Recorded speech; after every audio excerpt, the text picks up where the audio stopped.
Welcome, everybody. Welcome to the Customer Service Revolution Speaker Spotlight. My name is Dave Murray. I am the Senior Consultant for the DeJulius Group. And this is the show where we get to spend some time with the amazing lineup of speakers that we have for the Customer Service Revolution Conference, formerly known as the Secret Service Summit. This year, it will be held on October 24th and 25th in beautiful Cleveland, Ohio. And today, I am honored to have as our guest, Kindra Hall.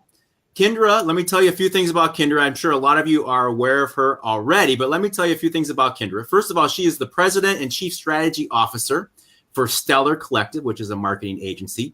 She is an award-winning columnist at places such as Inc.com and Entrepreneur.com, where you've probably seen her work.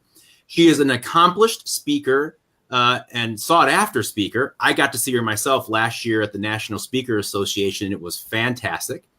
And she is a national champion storyteller, which we'll talk about just a little more. And today, in her marketing practice, she helps organizations write strategic stories and have strategic storytelling. And we'll get into that more in just a minute as well. Kindra, thank you so much for joining us today. It's great to have you. Oh, thank you. I'm so happy to be here. I mentioned this is my first time going live, so nervous about that. Although I suppose I go live every time I'm on a stage. So. Right, you just went live yesterday in Omaha, right? It's true. So never mind. I'm just happy to be here. Well, we're happy to have you. And like I said before, I saw you at the National Speaker Association. Your message is perfect for our audience. I can't wait till October when you get to send that message to them live. Oh, me too. I'm looking forward to it.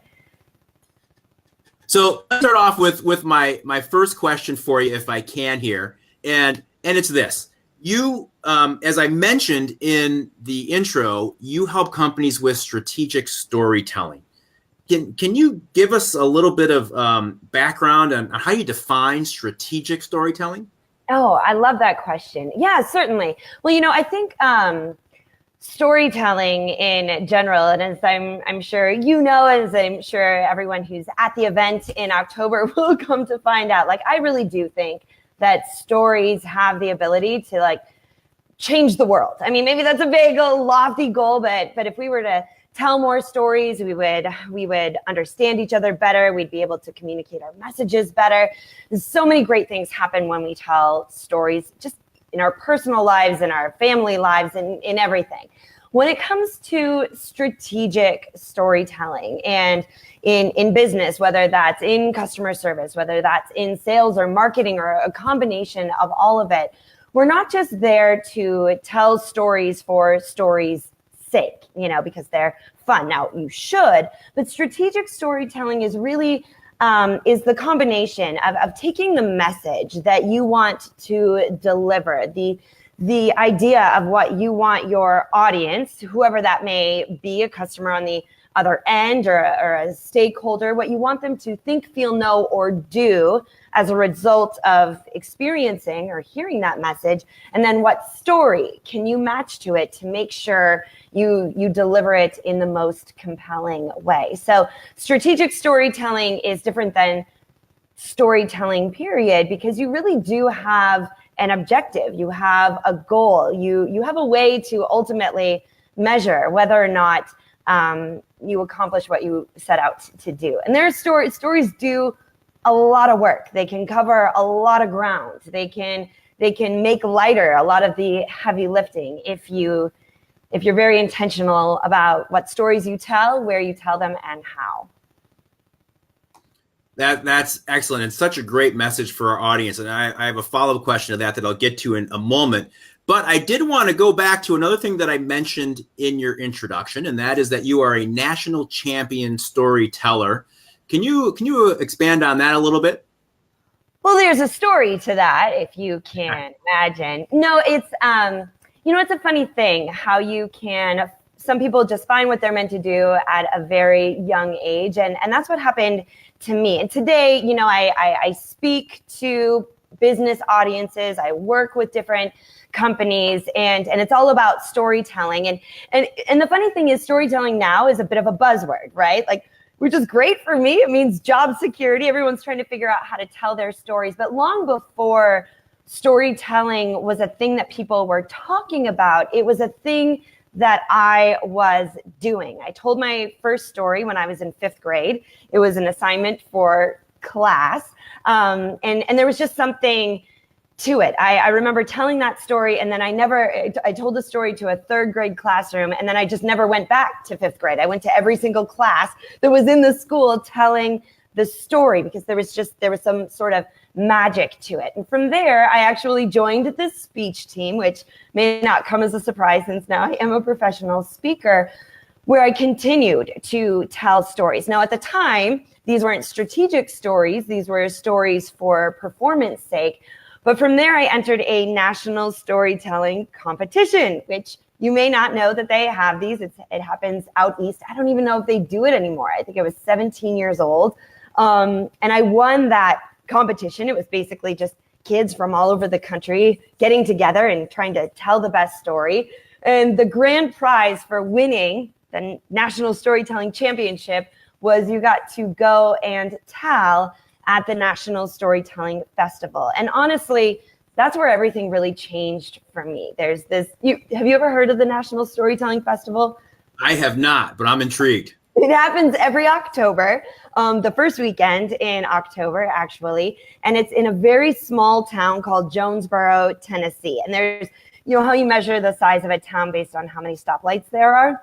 There are no stoplights in Jonesboro, Tennessee, but every October, the town floods with 15,000 people, and they put up circus tents and cram hundreds of chairs underneath them, and they bring in storytellers from around the world. And these storytellers are, some of them are, one of them is recognized by the Smithsonian as a great human, like an American treasure. And they get up on stage and they tell stories, and there's no agenda. There's no, they're not trying to communicate a message or sell a product. They're just there to engage in the human experience through story. And so that's where I learned, became a student of the power of storytelling. And it's under these people then that I became an apprentice, learning the art of the story. And there's a lot of talk right now about attention, right? And the shrinking attention spans, and that you have to reduce the number of characters or whatever it is. And in that moment, I was 18 years old. I realized that there's a big difference between getting someone's attention and having them give it to you. And when you're telling stories, people will give you their attention. And so the title, National Storytelling Champion, may sound, cliche or funny in the end, but it really was the beginning of this work and this mission as a storyteller.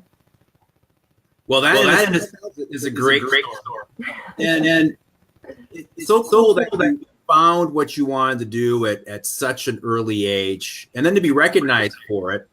And the other thing that strikes me too is that you talk about our attention spans, and how you reference how we hear they're shrinking because of all the digital things we have now. We have less and less. But you're absolutely right. A good story is captivating. It doesn't matter how long it is. If it's a good story, we're going to give you the attention. Yeah, I think it's really, and this isn't, this is my own opinion, I think it's really arrogant to think that we can undo, the evolution of the human brain, from all the way back in just a couple of years of social media and technology. Like it isn't possible. We still love stories, and we're wired for stories. And so it's just a matter of, they talk about and I don't think this research is actually real or ethical, but they say that we have the attention span of a goldfish. Or less than the attention span of a goldfish. But maybe it isn't the goldfish's problem. Maybe it's the fact that we're just giving the goldfish bad messages that they don't want to listen to, right? So stories are that. And the challenge with stories, I know you didn't ask this question, is they do take work. Like, especially when it comes to strategic storytelling, it takes work and effort. And especially since we've been programmed to deliver now in these sound bites or lofty language, it's kind of we have to retrain ourselves how to go back and look for the story and focus on the story and trust that a story is good enough, that a story is exactly what people need. And that's a great segue to my next question, because what you do with the companies you work with is help them take great stories and make them actionable. And I would imagine that one of the problems you face, or some of the pushback you get from organizations or from leaders out there, is they have these great stories, but it seems to me making them actionable might be a big hurdle. How do you help people start that process? Yeah, it is, because we get, whether it's working with CEOs or marketing teams or even, even the people on the front line. I was just talking to, so I think about people who are picking up the phone or answering questions or whatever it is.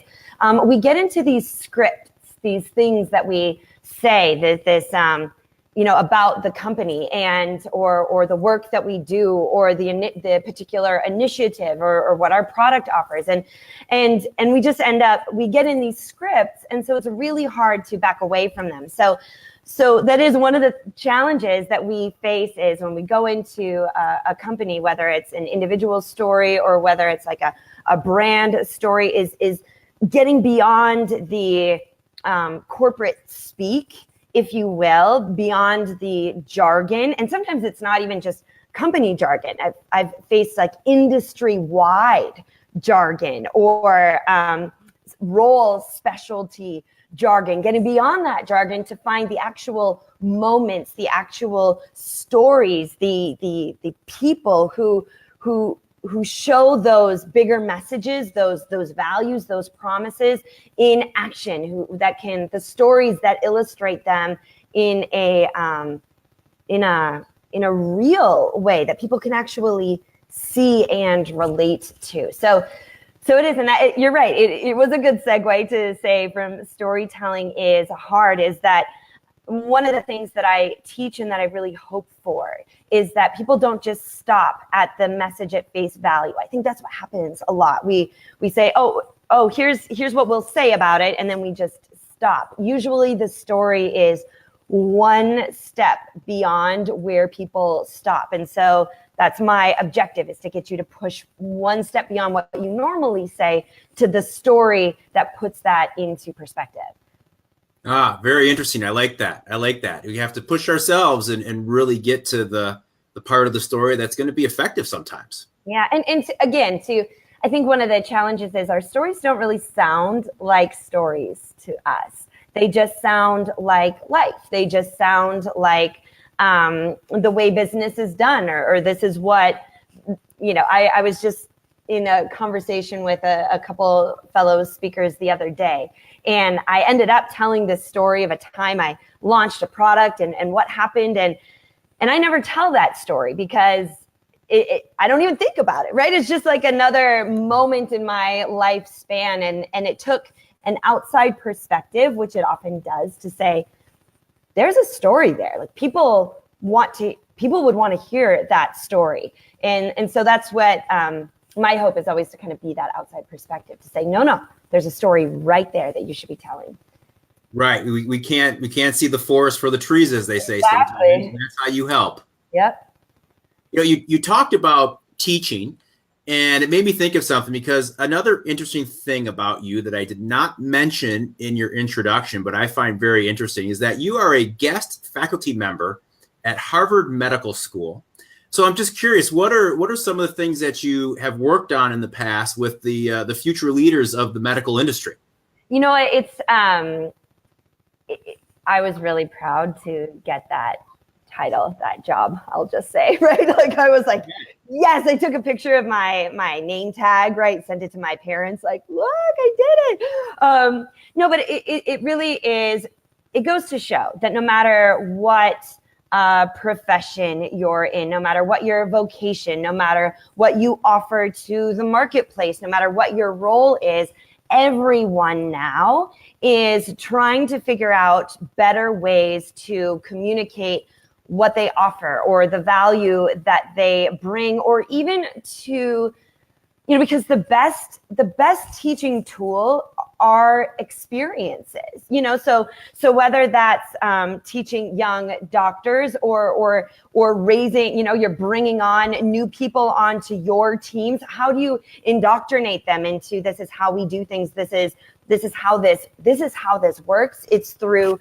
stories. So with Harvard Medical School, it was working with physicians who all have stories to tell, and how do they tap into those so that they become tools that they can share, whether internally to fellow physicians, whether it's within the hospitals that they're in, or even externally to the world as a whole. Like hearing physician stories, we can learn a lot from those about what to do and what not to do. So it was really just one more piece of evidence that this is something that everybody needs to get good at, and that ultimately it's a teachable skill. So that was, oh man, I heard some really incredible stories from working with them. I bet you did. That must have been really interesting. It was exciting. And speaking of stories that you have received as feedback, my next question to you is this. So you work with companies all the time, associations, large companies, small companies, senior leaders, mid-level managers. And I know a lot of your focus is on sales, storytelling in sales. Yep. So I'm curious, you must hear a lot of great stories back to you after the fact from somebody that you helped land that big sale or become a better leader or get that promotion, whatever it was. Are there a couple of stories that come to mind that you're most proud of when you think back about that? Oh gosh. Well, I was working with, and this is one of the things that then happens with storytelling. Is one of the reasons we don't tell stories is because there are just so many of them. And so it's hard to pinpoint one and tell it. So there was one that a story that I got to see in action. I was working with a hospital, a public hospital, and they were having a big annual fundraising event. And they had this huge gala that they do every year. And I don't know if you've ever been to one of these events where partway through, after people have had dinner and everything, they start asking for people to donate money. And you raise your paddle in the air with how much money you're going to give. And the year before, and there's a program that goes with it, right? So the year before, they had, it's funny that I'm talking about physicians again, here we are. They had some physicians on stage talking about what the funds would provide to the equipment they could buy and et cetera. But they didn't, I wasn't there, but my understanding was they didn't tell the stories. And so the organization, wanting to raise more funds, enlisted me to come and help and identify these stories. And so that's what we did. We found stories of 3 different members of the community who had experiences with this particular institution. Now, the key here was some of them were really big stories, like traumatic events in the hospital, saved their lives, but some of them were smaller stories on it. They weren't filled with all the drama, but they were very real. They were very touching, and they were stories that the people in the audience could relate to. And so we worked with the people who ended up telling the stories. We crafted their stories very intentionally. And then that evening, I was invited to the event, and I'll say I almost said I was busy because I didn't want to be sitting in the room when it all came down, right? Like I was pretty sure this was going to work, but it would be intense to be sitting there and see nothing happen. And so the moment came when it came time for them to start the program of giving, and the first person got up and shared their story, and they asked for money, and the paddles went in the air. And then the second, right about the time that the emotion was wearing off, the second person got up and shared their story. And I think they were 5 minutes long, 6 minutes long, and the paddles went up in the air again. And then we shared one more story. And by the end of the night, after all was said and done, they raised double what they had the year before. And, you don't always get to measure the effects of storytelling. And I'm a as much as I am a qualitative person, I am a quantitative gal. I like to be able to measure things. And so to see it happen in such real form right there in front of the room was really exciting. And so I commend them for having faith that, again, the story would get the job done. And then I'm really happy that it did. So that's one story. And then one more, this is a little bit different than what you just asked, but it adds to the fact that there are just stories everywhere, and even really small ones can mean really big things. I was in the car as a speaker. We do a lot of planes, trains, and automobiles, right? So one of my favorite things is being in a car with whoever's bringing me from the airport to the hotel, and particularly when it's drivers who drive professionally. That's what they do. And they get to hear all sorts of stories, right? Because a car is a very safe place to share your stories. And one gentleman, one driver told me the story of a person that he drove. It was several years ago, who was the CEO of a big company. And he had drove him to the headquarters of the company, dropped him off, and was going to be picking him up in several hours. And, this is several years ago, and the CEO was there to lay people off.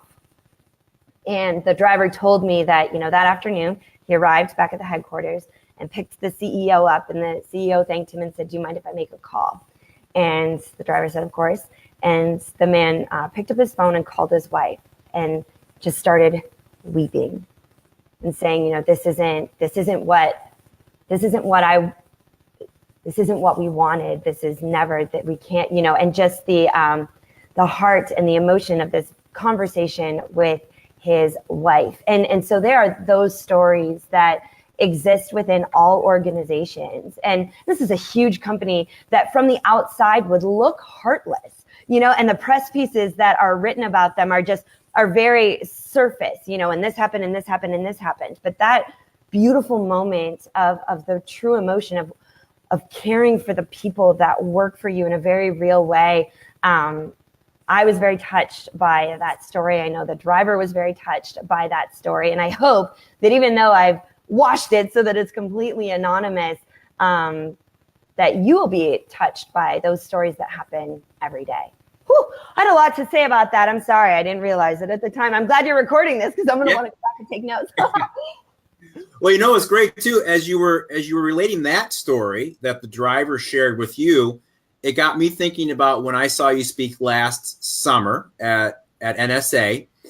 Part of your message was a great story is a great story. It doesn't always have to be your story. And you gave some examples of you sharing other stories and other people's stories and doing it very, very effectively, like you just did there.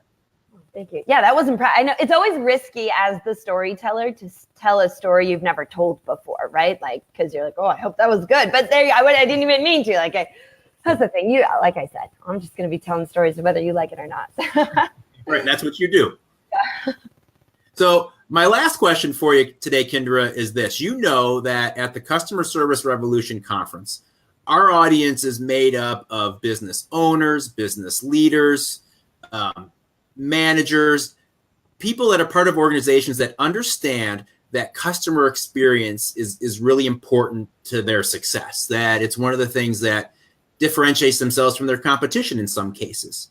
So knowing that about our audience, I'm just curious, what message about storytelling are you most excited to share with the audience of the Customer Service Revolution? Oh, God, as I've been thinking about this, preparing for the event, preparing for our time together, there's a couple different angles for this particular audience, and one is that just nobody knows it better than being on the front lines of that interaction, of the customer experience. Those people, you can get distance from the customers or even the customer experience depending on the department that you're in. But for these people, for you in the room there today, nobody knows it better than, you have all of the stories right at your fingertips. They're just one ask away. So one of the things that I'm really excited about is to first immerse you in this state of overwhelm of all the possible stories that could be told, but then to bring you out of it a little bit, to give some very specific strategies for accessing those stories and then telling them, again, in a strategic way where they need to be. Now, it may not always be that these stories are being retold externally. It could be that the people who need to hear your stories and your customers' stories are internal, so that you can change the way things are done or enhance that experience as a whole. So that piece is really exciting for me. And then there's also, I was thinking as we were getting ready of a organization that I worked with several years ago, where we went in and it was kind of a cultural analysis, and it was casual. I mean, it wasn't something it was something I was interested in as I was preparing for an event.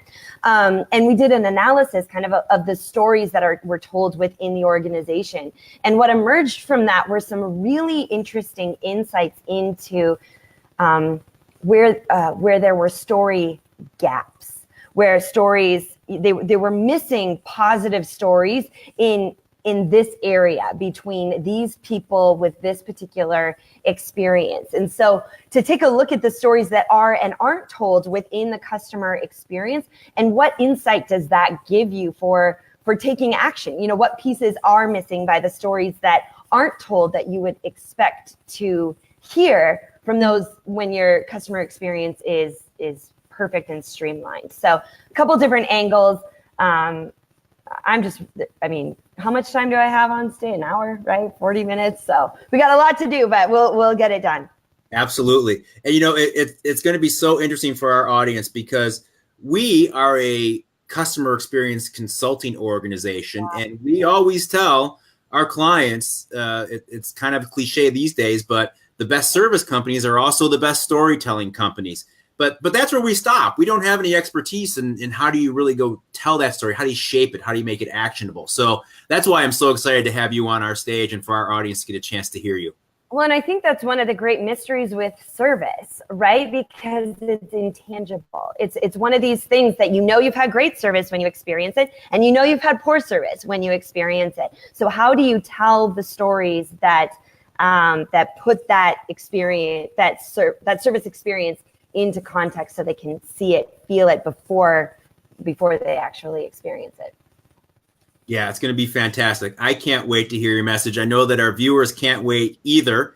And I have to mention to all of our viewers, to everyone, again, that the Customer Service Revolution, formerly known as the Secret Service Summit, will be October 24th and October 25th in beautiful Cleveland, Ohio. If you have not purchased your tickets yet, you can do that right here at this website, customerservicerevolution.com.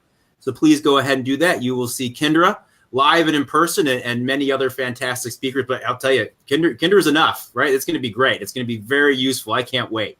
Where's the price of admission right there? I can't wait. I have so many speakers that are friends of mine that I have seen, that I haven't seen. So I'm really looking forward to be there in the audience and experience it as well. So.